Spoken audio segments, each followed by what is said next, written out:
Buenas tardes a todos, soy Javier Uzcategui y de parte de PDPANA voy a explicarles acerca de nuestra vacuna basada en fagémidos contra el COVID-19. Primero debemos abordar el contexto actual de la pandemia, así como la accesibilidad de vacunas en el mundo y específicamente en Venezuela.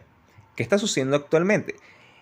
Alrededor del mundo han existido un limitado acceso a las vacunas. Esto sumando de que la velocidad de vacunación en las economías emergentes ha sido una de las más lentas y los casos de COVID-19 no se han detenido, sin embargo la letalidad del mismo se ha reducido en el transcurso del tiempo. También se ha sumado que la distribución desigual de las vacunas entre países ricos y países pobres es lo que ha fomentado la propagación del virus y su mutación con la respectiva aparición de las variantes. Frente a la producción de vacunas en el mundo, solamente un puñado de 13 países son los encargados de la obtención de las vacunas para su posterior distribución a los otros estados. Y respecto a qué está sucediendo en Latinoamérica, ha existido un problema grave respecto a la redistribución de las vacunas, limitado por tres problemas principales, debido a la ausencia de medios ideales para su transporte, seguido por un bajo número de lugares adecuados para su enfriamiento y finalmente los problemas de logística y su distribución una vez que han llegado a los territorios. En nuestro país, la cadena de enfriamiento ha sido una de las más deficientes debido a justamente los tres factores anteriormente mencionados, sumando a la crisis económica actual que estamos viviendo. Es aquí que nosotros pretendemos abordar esta problemática por medio de nuestro diseño. Para aclarar, ¿qué significa PDPANA? Es el acrónimo en inglés para exhibición de fagémidos como una matriz de péptidos para el desarrollo de anticuerpos neutralizantes. Esto implica que nuestro enfoque de trabajo sería el desarrollo de anticuerpos que sean capaces de neutralizar el coronavirus. El funcionamiento de esta estrategia está basada en la técnica de exhibición de fagos, la cual consiste en modificar al bacteriófago M13 para que exprese en su superficie una o más proteínas de interés.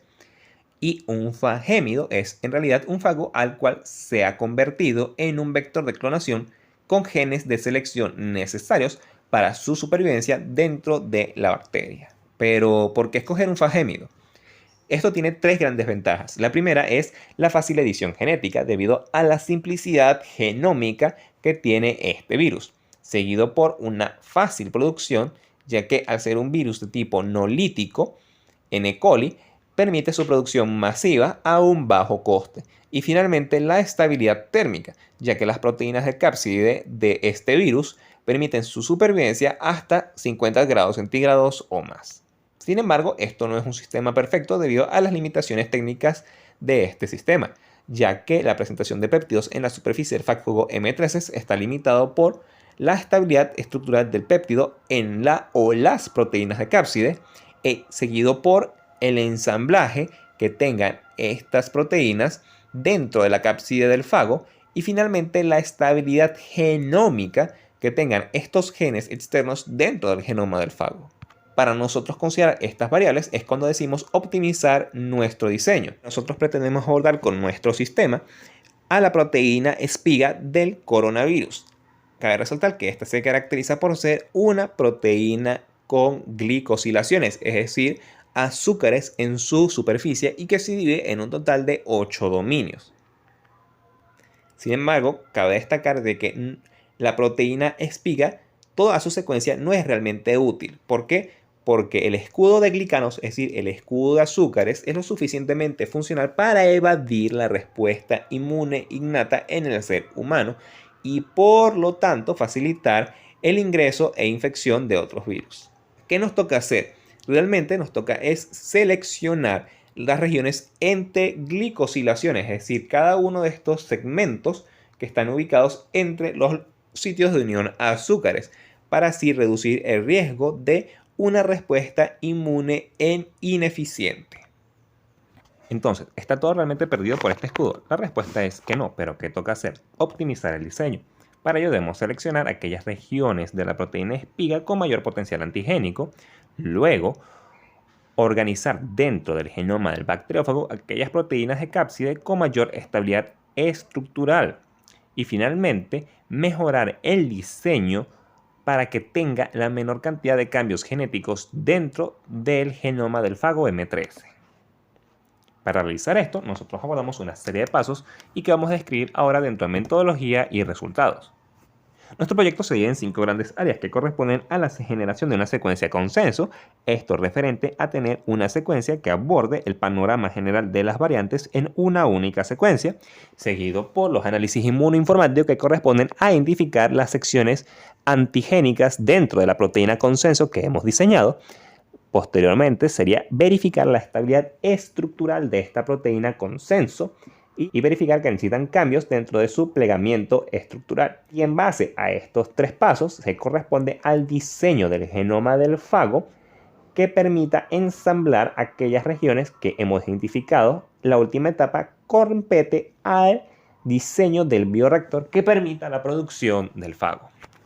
A grandes rasgos, estos son cada uno de los pasos y herramientas que empleamos durante todo el desarrollo de nuestro proyecto.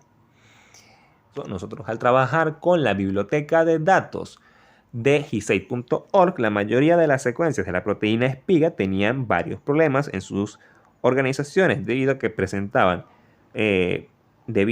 presentaban secuencias incompletas o secuencias con brechas, además de doblemente tipiadas, es decir, con una doble nomenclatura. En vista de esto, generamos un script en Python que permitiese filtrar las secuencias según los intereses de nuestro proyecto, para luego generar las secuencias consenso por medio del software HalView.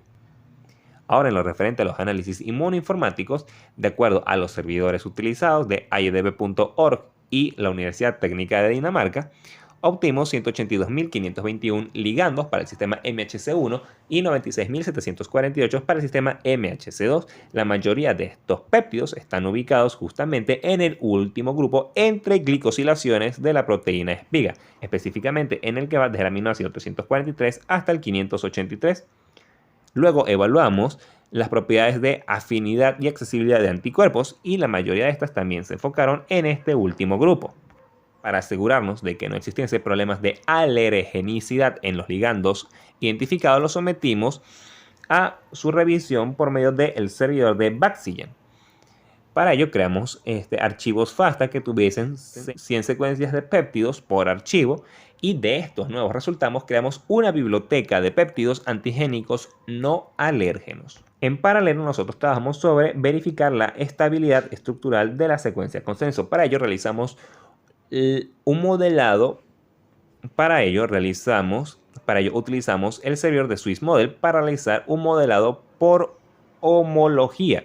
De esto obtuvimos que efectivamente la secuencia de nuestra proteína espiga presenta una alta estabilidad estructural en su plegamiento tridimensional.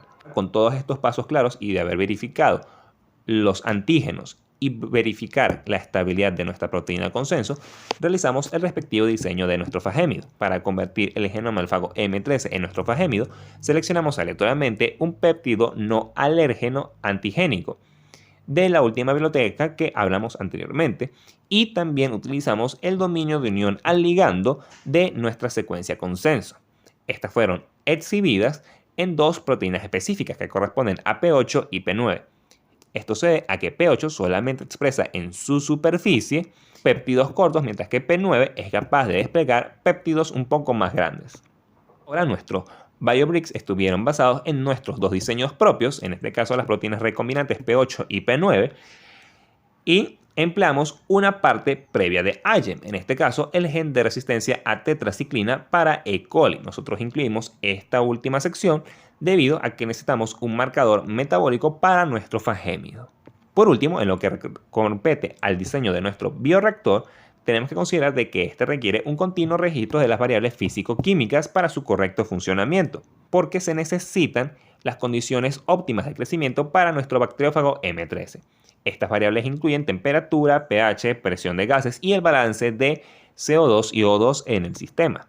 Nuestro sistema biológico para la producción del fago está basado en la cepa de E. coli DH5-alfa-F', porque el pili F es necesario para el ingreso del fago, y las condiciones para el crecimiento de la bacteria con el fago competen a un ambiente anaeróbico, una temperatura entre 29 y 37 grados centígrados y un pH entre 6 y 7.5.